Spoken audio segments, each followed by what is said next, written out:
my head out the sunroof. I'm blasting our favorite tunes. I only got one thing. Зачем надо было так делать? Чтобы ты научился контролировать себя, а не компьютер контролировал тебя. Вот зачем. Я буду устраивать себе сына. Мам, хотя бы брось. Все? Все? Приехали?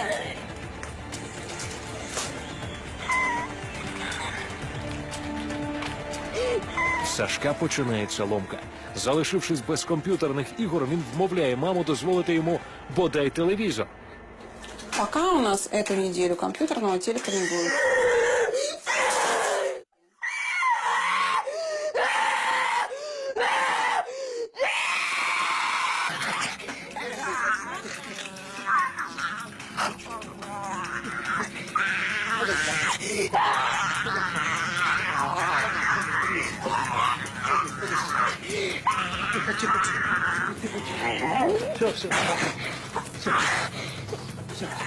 Посиди спокойненько. Все, посиди спокойно, посиди. Позли.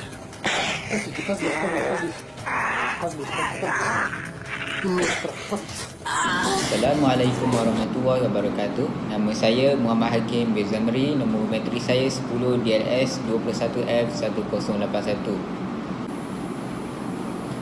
Pada era ini ataupun era zaman teknologi ini, permainan atas talian ataupun dikenali sebagai online gaming telah berkembang dan dimainkan di seluruh negara. Pertambahan jumlah permainan atas talian ini meningkat dari hari ke hari disebabkan oleh peningkatan kemajuan dalam teknologi moden seperti telefon pintar, komputer riba dan sebagainya. Sehubungan dengan itu, mereka lebih memilih untuk bermain permainan atas talian untuk mengisi masa lapang mereka kerana sudah sedia ada dan mendatangkan satu perasaan yang gembira apabila telah berjaya menyelesaikan permainan tersebut. Tanpa disedari, permainan atas talian ini telah banyak mempengaruhi kehidupan seharian mereka, malah boleh juga mempengaruhi tingkah laku mereka. Sebagaimana yang kita tahu, terdapat sesetengah golongan masyarakat telah mendedahkan dan memberikan anak-anak mereka menggunakan gadget-gadget dan teknologi ini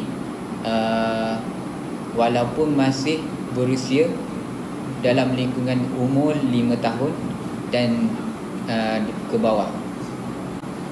Hal ini menunjukkan kurangnya kesedaran tentang kesan permainan atas talian secara berlebihan.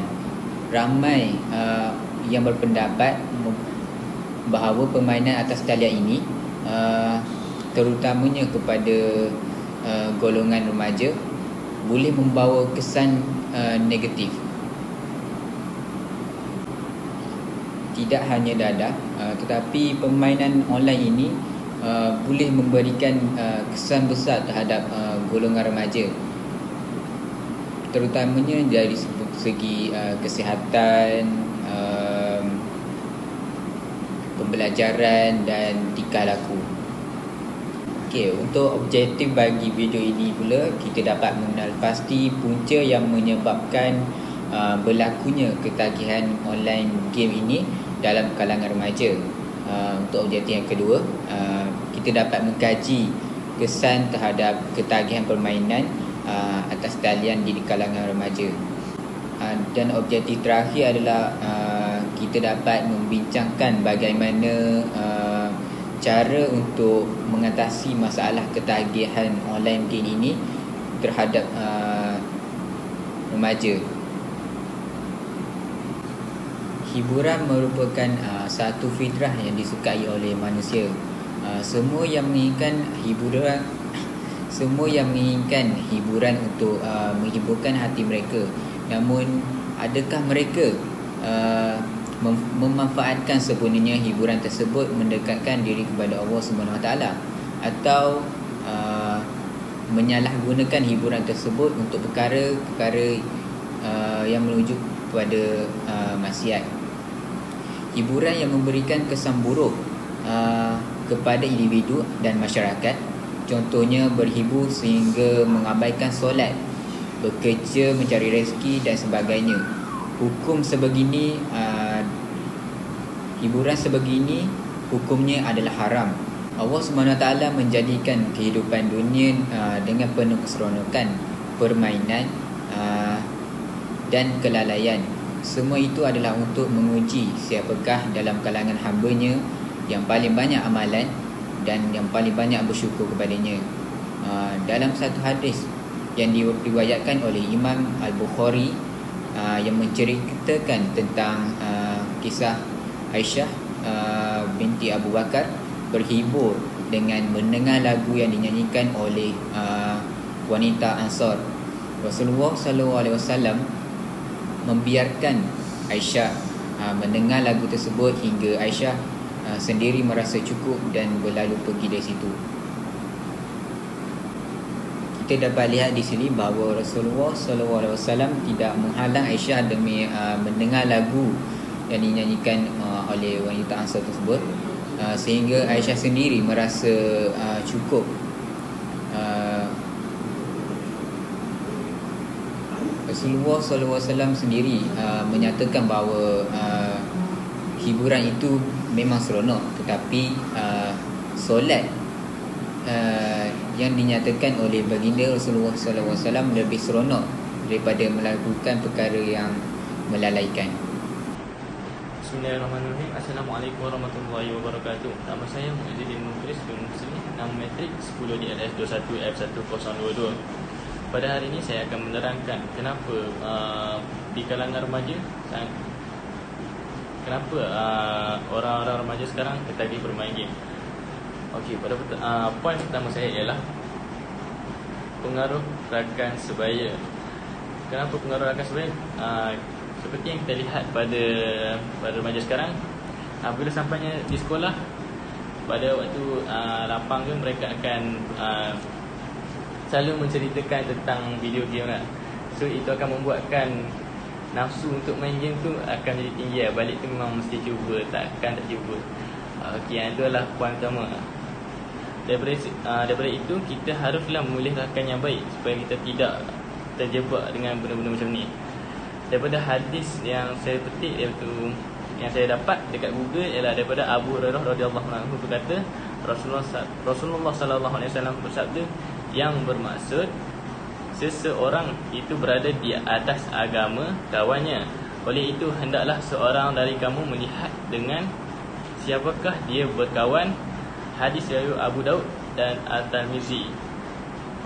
So dengan apa yang kita dapat pada hadis ni, kita haruslah memilih kawan yang baik supaya kita tidak terjebak dengan perkara yang tidak baik, sepertinya ketagih bermain game.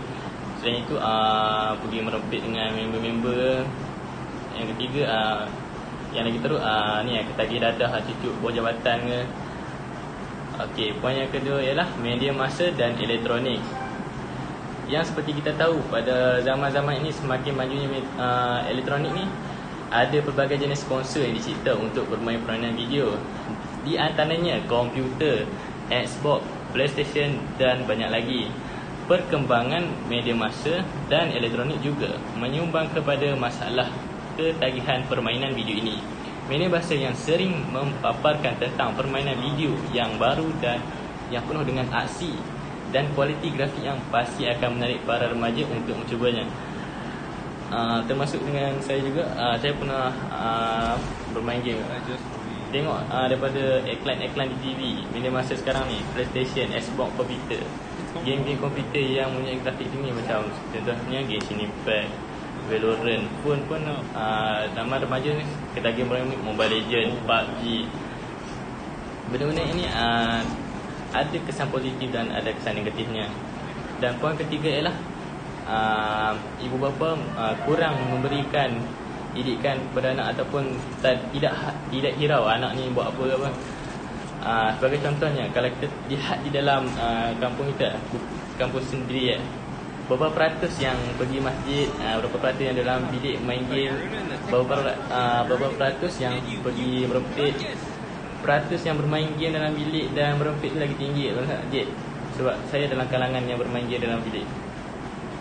Tapi kadang-kadang pergi masjid. Alhamdulillah. Dengan itu ibu bapa haruslah bermain peranan. Tegurlah sekarang anak tu. Tegur anak-anak susun jadual mereka untuk masa ni untuk main game, masa ni untuk di masjid ke, masa ni untuk belajar. Susun jadual itu pentinglah untuk ni. Itu dia saja daripada poin untuk saya. Assalamualaikum warahmatullahi wabarakatuh. Nama saya Abdul Asraf Zambi Hamzah. Nombor matrik 10 DLS 21F1073. Antara kesan daripada ketagihan permainan secara atas talian ini ialah masalah pembelajaran. Daripada ketagihan ini, ia akan mendatangkan kerugian dalam pembelajaran akibat daripada masalah ketagihan. Perkara ini dapat dilihat apabila kebanyakan pelajar lebih suka menghabiskan masa untuk bermain permainan dalam talian daripada mengulang kali pelajaran. Pada masa yang sama, sistem ganjaran merangkumi hadiah yang menarik akan menyukarkan pelajar untuk berhenti bermain.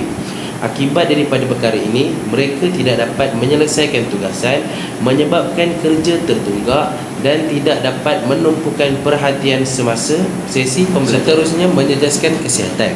Impak negatif daripada ketagihan adalah dapat menjejaskan kesihatan.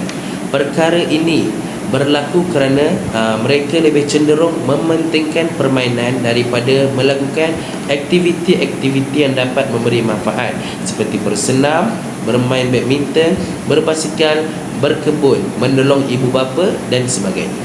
Selain itu, mereka lebih tertarik untuk menghabiskan masa dengan bermain permainan secara atas talian, dan perkara ini menjadi lebih, orang kata, lebih rancak apabila mereka mendapat ramai kawan menerusi permainan tersebut. Poin yang ketiga ialah mengganggu waktu tidur dan rehat. Bermain permainan atas talian yang tidak terkawal boleh mengganggu waktu tidur dan rehat. Apabila mata terdedah pada cahaya daripada alat elektronik, keadaan ini akan menjejaskan perembesan hormon mengantuk yang akan menyebabkan kesukaran untuk tidur. Dan keadaan ini akan mengurangkan kualiti tidur dan rehat, secara langsung mengganggu aktiviti pada keesokan harinya. Menurut laporan perubatan berkaitan isu ini, mereka menyatakan bahawa pendedahan mata terlalu lama di hadapan skrin akan menyebabkan mata keletihan, mata merah, penglihatan kabur, seterusnya menyebabkan ketidakselesaan. Dan yang terakhir ialah kekurangan kemahiran sosial. Dalam konteks yang sama, kekurangan kemahiran sosial juga merupakan salah satu kesan negatif ketagihan permainan atas talian. Mereka akan lebih memilih untuk menyendiri dengan bermain gadget sepanjang hari dan bersikap antisosial. Selain itu, mereka tidak dapat mempelajari kemahiran bersosial atau kemahiran interpersonal seperti memulakan perbualan, memasuki perbincangan dan memberi pandangan. Pada masa yang sama, keyakinan diri mereka akan melemah dan akan menyebabkan mereka tidak mampu untuk berkomunikasi dengan baik. Baik, Assalamualaikum dan salam sejahtera. Nama saya Ahmad Aizat bin Ahmad Tarwat. Nama matrik saya ialah 10 DLS 21S1079. Hari ini saya ingin membincangkan tentang cara mengurangkan ketagihan bermain game. Antara cara untuk mengurangkan ketagihan bermain game antaranya ialah banyakkan aktiviti luar seperti bersukan ataupun beriadah. Aktiviti ini akan mengurangkan ketagihan kita main game. Maksudnya kalau kita macam kita ada aktiviti untuk dilakukan lah. Seterusnya, yang kedua, ibu bapa juga haruslah memainkan peranan untuk memantau aktiviti anak-anak di rumah, seperti menghadkan masa penggunaan alatan canggih seperti telefon bimbit, smartphone. Lepas tu memantau aktiviti kanak-kanak, macam contohnya menggunakan telefon bimbit untuk pelajaran dan untuk mencari maklumat lah. Selain itu, ibu bapa juga haruslah memegang peranan untuk memberikan anak-anak hobi yang lebih bermanfaat. Sebagai contoh, aktiviti memanah ataupun membaca buku, berjoging bersama keluarga. Okey, yang ketiga, ibu bapa juga boleh mengajak anak-anak untuk melakukan ibadah bersama-sama di rumah seperti solat berjemaah, baca Al-Quran dan lain-lain. Yang ketiga, menggunakan faedah atau manfaat dari teknologi yang canggih ini. Sebagai contoh, mencari maklumat dari menggunakan alatan yang canggih ini untuk perkara yang bermanfaat seperti untuk pelajaran, untuk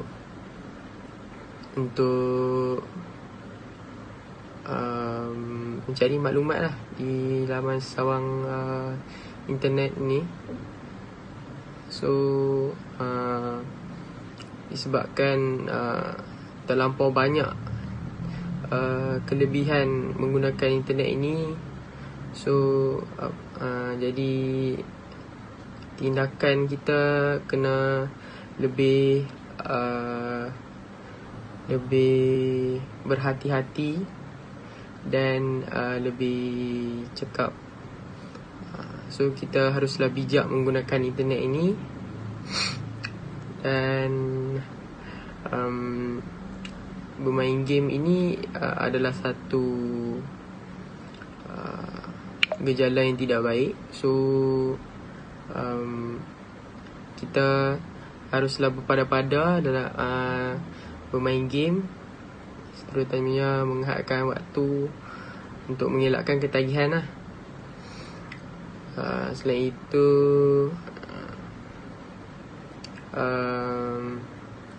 game ini menggunakan internet. Ada juga yang tidak menggunakan internet. So yang menggunakan internet tu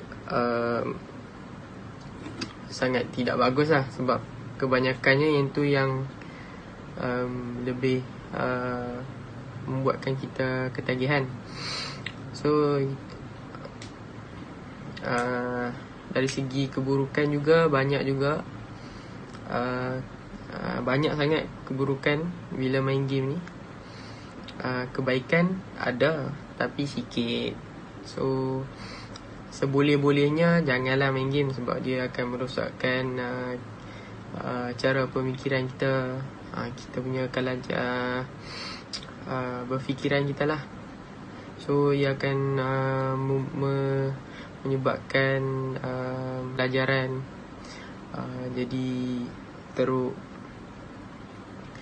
Okey, itu saja, sekian dari saya. Terima kasih. Okey, untuk kesimpulan, terdapat pelbagai cara untuk menghentikan ketagihan permainan online ini.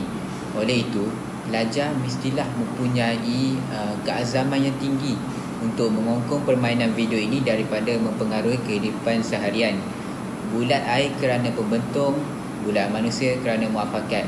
Melalui keazaman ini, diharapkan dapat melahirkan remaja yang cemerlang, sihat tubuh badan, berfikiran terbuka dan mempunyai rasa percaya diri yang tinggi. Remaja-remaja yang mempunyai ciri ini dapat membantu untuk memajukan negara serta dapat melahirkan tokoh yang terbilang. Sekian daripada grup kami. Sekian, terima kasih.